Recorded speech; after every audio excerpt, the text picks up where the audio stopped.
Okay, Monica here, making Grandma's naughty cinnamon hot applesauce. Um, I leave the skins on. If you want to, you can peel them. And if you peel them, you can actually save them to make apple cider vinegar, which will be something that we're going to be doing in the future. But I like my applesauce chunky. I'm not one of those persons that needs it to be really blended and saucy. And so if you want to do it that way, remove the skins. And if you don't, and you don't mind the peels, which are actually good for you, just leave them in. So basically all I do is quarter up an apple. So you got the quarters, and then I pull the core out, cut the quarter, so now they're in eighths, and I just kind of make small chunks. And so basically these are the size of my apples, just little teeny things, maybe a ½ inch to an inch kind of thing, with the skins on. Again, I said that already. Try not to repeat myself so much.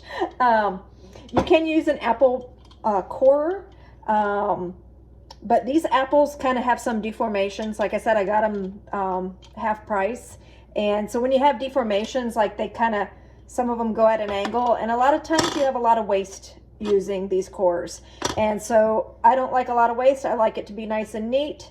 And so I'm not using that today. Plus, this is just another thing to clean. So today I'm just using a couple of different knives to do it, and just chopping them up, like I said, into small sizes, cubes. So cube your apples first. Again, these are washed and dried apples. The skins are already washed. I washed them all first. Now I'm cubing them with the skin on. Okay, so I got all the apples inside of a pot, and I have them boiling. You might be able to hear that. And I have a lot of cores. Like I said, I kept the peelings on them, so I don't have any peeling scrap, but I have a lot of cores, all kinds of cores. Cores here, cores here. And you can make apple cider vinegar, homemade apple cider vinegar from these. I don't have time today. I need to kind of, I've got a lot of things I've got to get done. So I'm only making applesauce. I have chickens and I have red wiggler worms, and they're going to love these. If I didn't have those two, I might stick these in the refrigerator and maybe get to the apple cider vinegar later. Right now, I've got so much on my list, I'm not going to make the apple cider vinegar. If you're interested in learning how to make homemade apple cider vinegar, just Google it. There's lots of people doing it. And it's delicious and it works. I've tried it. I love it. The one that's not going to make it in there is this one that was rotted. And if you're a first time cook and you're watching this and stuff, if you cut through that, make sure to wash your knife before you move on to the next apple, anytime you run into rot. So, but the worms are going to love this, and the chickens. And so these are not going to waste. I mean, you could even compost if you have a garden. So unless you know, there's so many different areas to utilize the apple scraps. Don't just throw them in the garbage can. That is a huge waste. Chickens, worms, compost, make vinegar, all kinds of things. Okay, so here is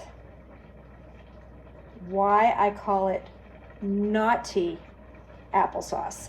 And I mean, because I'm leaving them kind of chunky and I'm not putting it through a food processor, I left the skins on. You might even call it an apple stew. You can do it so many ways, and you don't have to make it naughty. Naughty, the secret ingredient. Are you ready? Red Hots. Oh my gosh. So you could use cinnamon. and make it a totally natural applesauce. Then you wouldn't have the food coloring. Then you wouldn't have all these added sugars. But that's not what I grew up with. And I'm having a craving for my grandmother's, my granny. This is how she made her applesauce or apple stew, whatever you want to call it. So I got myself some Red Hots. I am going to do it.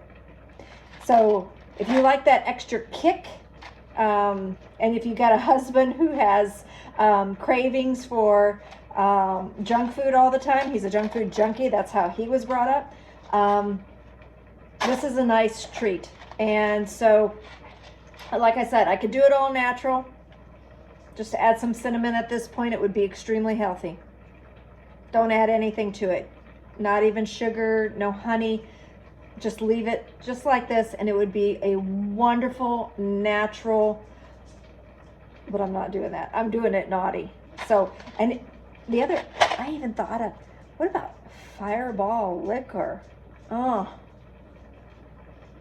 haven't experimented with that, but that's another idea to get naughtier, actually. Don't, you know, I'm gonna do it. I'm going for it. Hold on. Okay, here are the apple cubes. They're stewing. I put a little bit of water in the bottom so that they wouldn't stick or burn to the pan. Maybe an inch, 2-inch type amount of water. But for the most part, the apples make their own water. And I'm gonna add probably, about half the box of Red Hots. And as you can tell, they're already starting to dissolve in the heat. I've got my wrong hand. Hold on here. So basically, with the, oh, you should smell this. Oh. So as it goes, I'm going to be mashing it with a potato masher, and the Red Hots will basically dissolve in there and make a beautiful sauce. And yes, like I said, not good for you. Shame on me. Shame on me. Oh, but this brings home childhood memories. I love my granny. Okay, this is just a side note because I came outside to put these scraps, the apple scraps, in the worm bin, and I noticed all these bees. And what they're doing here is I'm cooking. This is my vent to my stove, and the bees smell the Red Hot apple sauce, and it smells sweet to them, and they want it. And we're in the middle of a dearth here in the winter time. So this activity that I'm seeing, well, now they're starting to float off. But that activity literally was from the scent coming through the exhaust.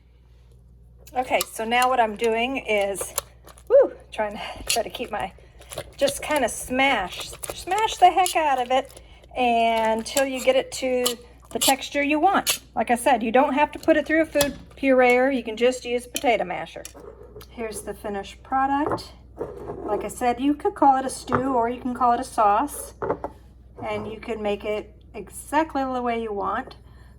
This is just one version, and my grandmother, we would love to have this on top of homemade bread, buttered bread, and then we would top it with a slice of bread topped with this. And this just, I love it on the side with pork chops. I like it just as a treat, just as a snack. Delicious. Okay, so one note about Granny. Granny grew up in the Depression and the Great Depression, and so she taught a lot of her tricks to her kids and her grandkids. And so just think about that time period. There was no, you didn't get candy every day. You didn't have soda every day. This was a treat. And this was a way to make a box of candy stretch. So those are the people that are like turning their nose down at, and yeah, we found out that the food coloring is not good for us. But it's a treat to be used as such. And you can can this and have it for later in small batches so that you can make one big batch and can it. Or you can just stick with something more natural and just do the apples and cinnamon powder. But to go back, a comfort food, a treat. I remember my sister and I helping my grandmother clean a bank I think it was on weekends, one day a week on weekends. Granny would come get us, and I would clean the bathrooms, and my sister would clean the kickstands, like in front of the teller booths.